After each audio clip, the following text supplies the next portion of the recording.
Okay, so obviously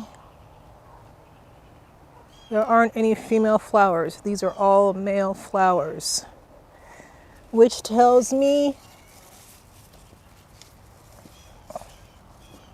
it's getting too hot for the female flowers.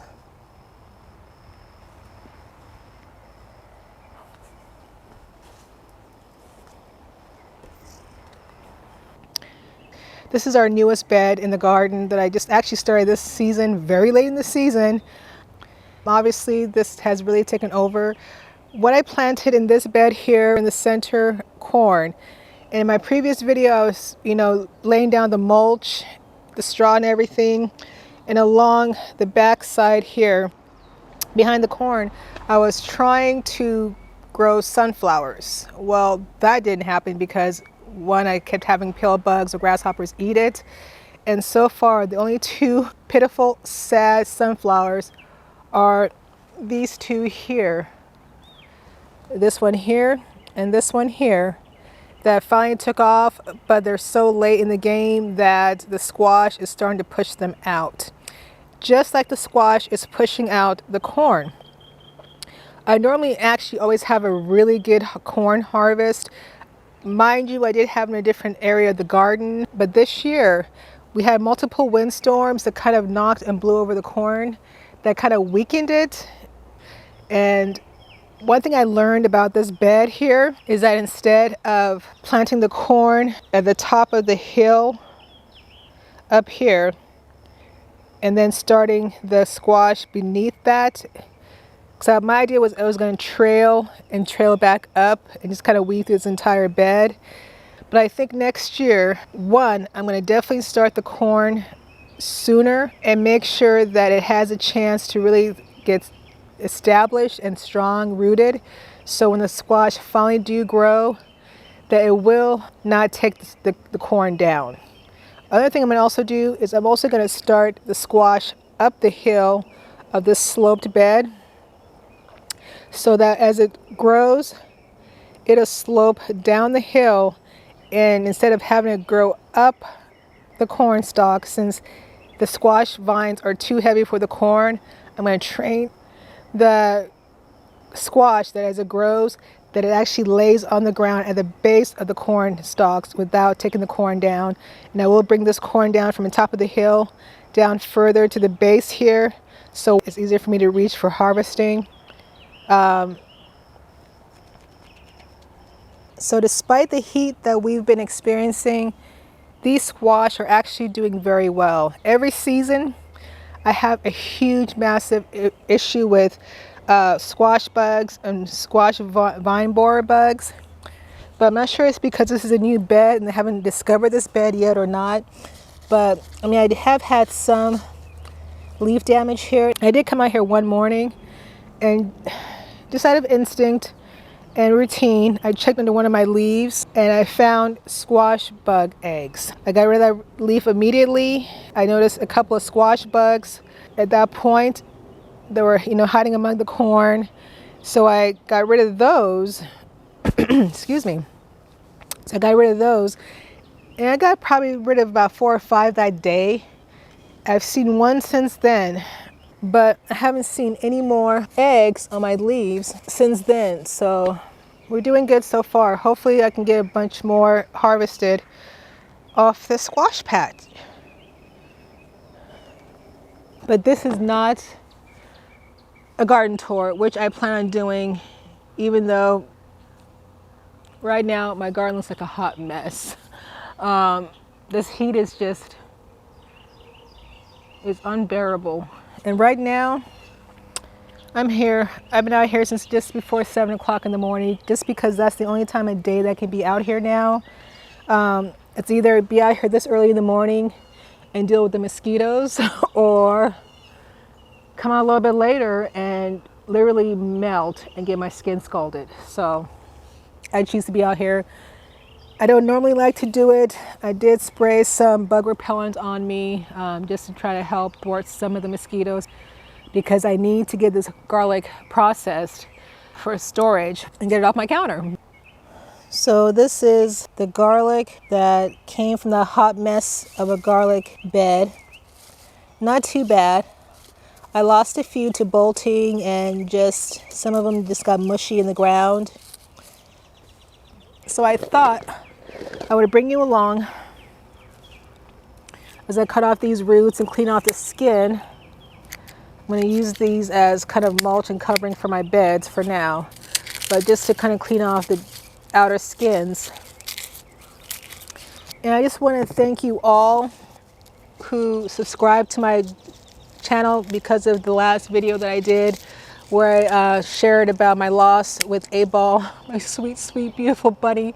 Oh gosh, he was so cute. He brought much joy to our household, so I can't complain. But I'm not here to talk about that today. I'm here to talk about this massive heat wave that we are having with no reprieve in sight. We were teased with a little bit of thunder last night in the distance, and I was like, God, please, rain, rain. Because basically our ground is cracking at this point. Before this drought came, we were just saturated. We couldn't walk without stepping in mud. We could hear the ground slosh beneath our feet. I didn't have to water it because God took care of that for me. But now it's dry, it's hot. I normally get up around 4:30 in the morning just to kind of start my day, get Pete up. We do our Bible study before he goes to work. And when I wake up in the morning and check the temperature, at 4:30 in the morning, it's already 78 degrees. And that just is mind-boggling. But I don't see any rain in sight, which I'm not very happy about. I'm not sure if you can tell, but I do have some drip irrigation that I installed over the last several months, just as I felt like it, just kind of put things in here. And I did this in hopes because last summer was very hot too as well. And I was out here for at least a couple of hours, 2.5, 3 hours, watering every single bed just to make sure that it wouldn't get dry. And I just can't spend that much time watering the garden. So I thought, well, I'm going to go ahead and do this. Now, I could have gotten the pre-manufactured watering system. And even though it took me some time, I'm the kind of person, I'm a DIYer. I like to do things myself. And so I was able to actually do it myself. So I actually installed drip irrigation in my entire garden area for almost half of what it would have cost me to buy the pre-manufactured brand. Now, that being said, I am glad I went to the DIY version because I learned that I don't have enough, well, I shouldn't say that. I don't have a lot of water pressure coming to our home. We're in a small town, and my engineer husband has confirmed this. I need to get more watering zones. The problem is I have too long of a line going to the garden and too many holes that my irrigation isn't building enough pressure to really give the watering that it needs. So towards the beginning of the line, it does water pretty well, but as it goes further and further down the line, it starts to get weak and just barely drip out.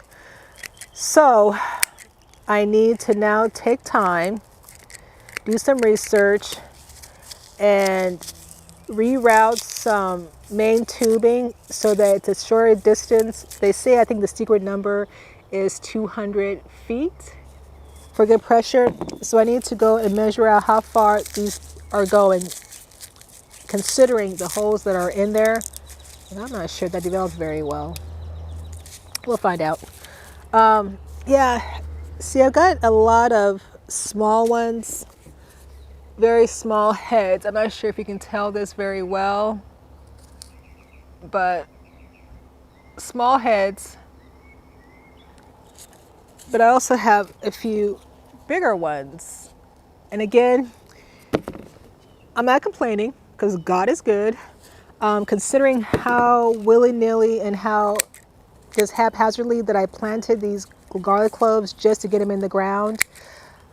Frankly, I'm glad I even got this much because I didn't think I was gonna get anything at all. So I'm not complaining.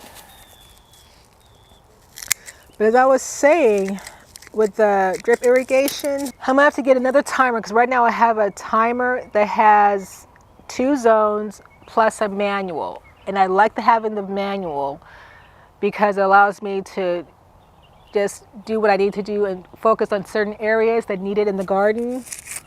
But with the 2 zones, it's just not enough for the size of a garden, especially since I added that, excuse me, I added that storm shelter bed over here and the 3 extra large containers by the house.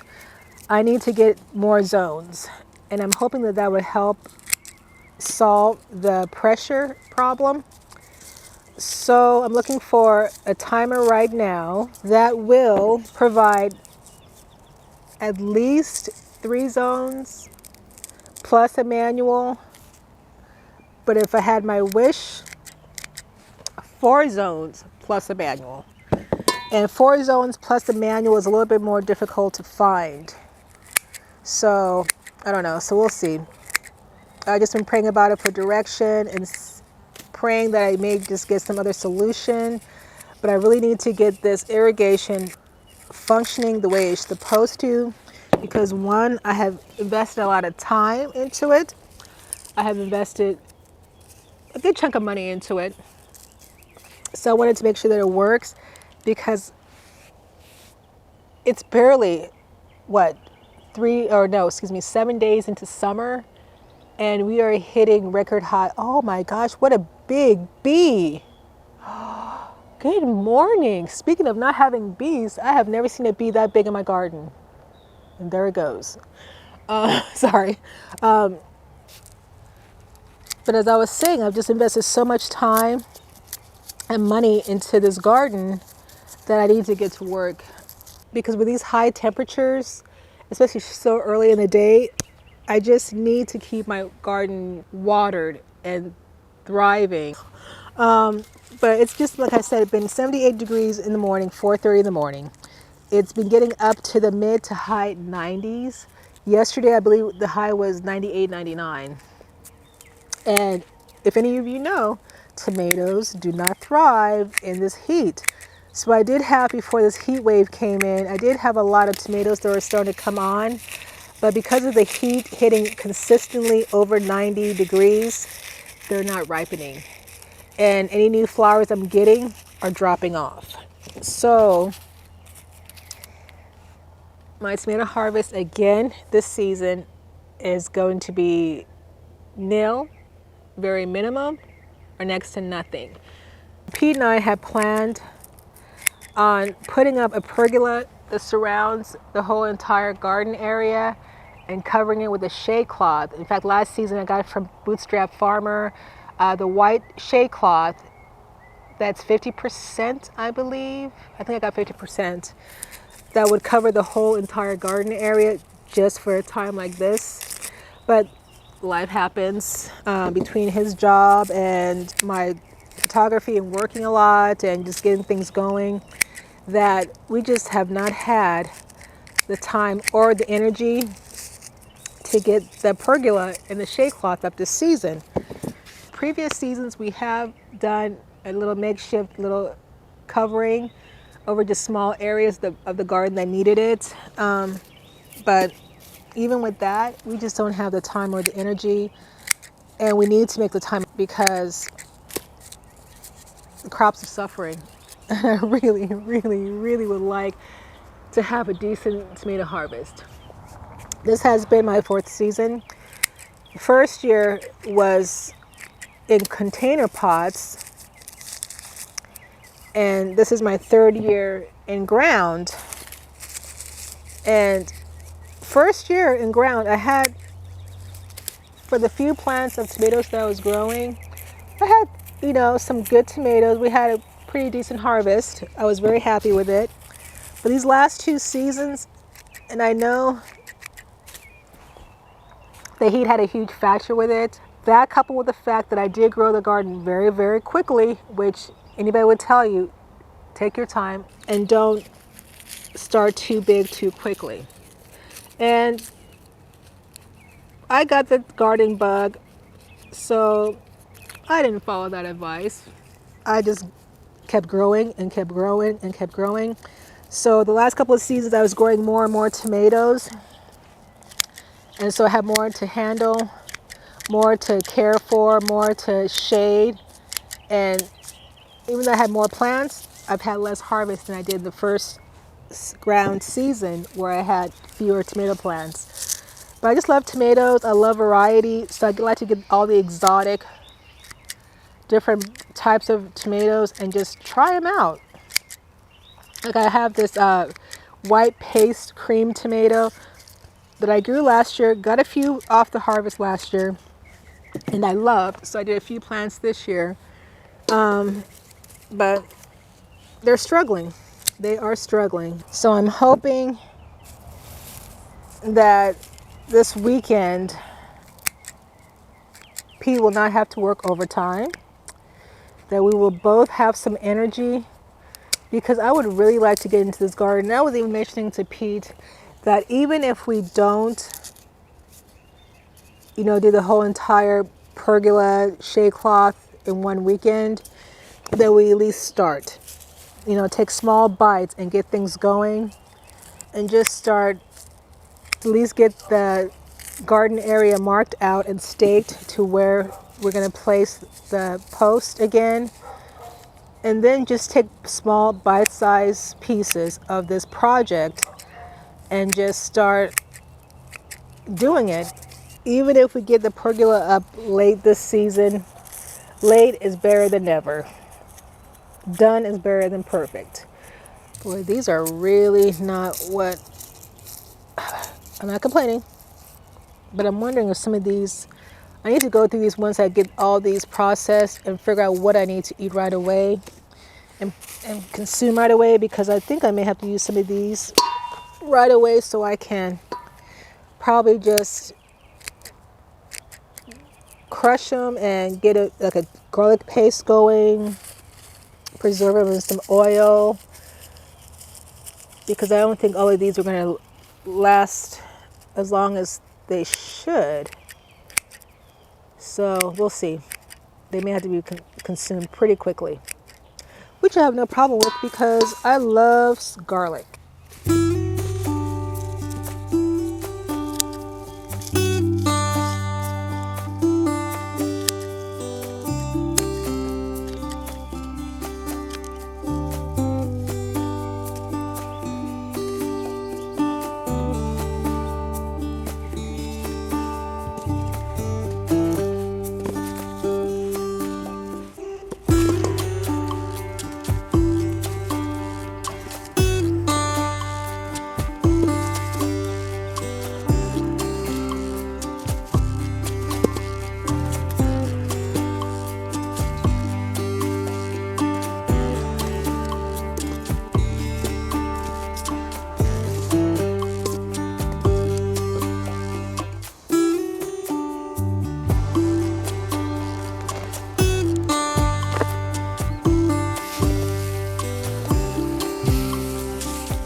So now I'm just going to go ahead and spread this out.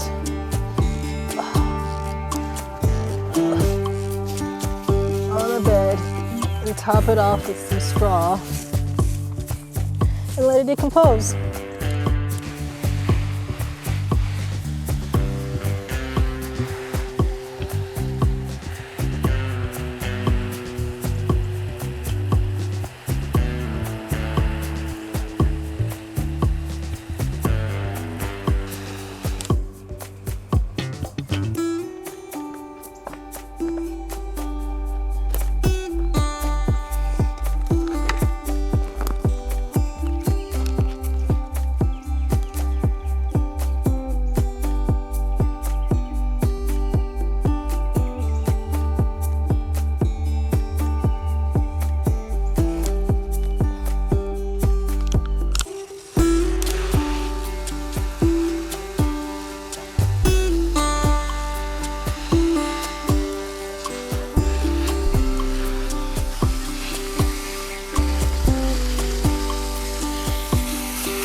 So I got everything done in the garden today. It's a hot one. I am ready to get inside before it gets too hot and drink some water.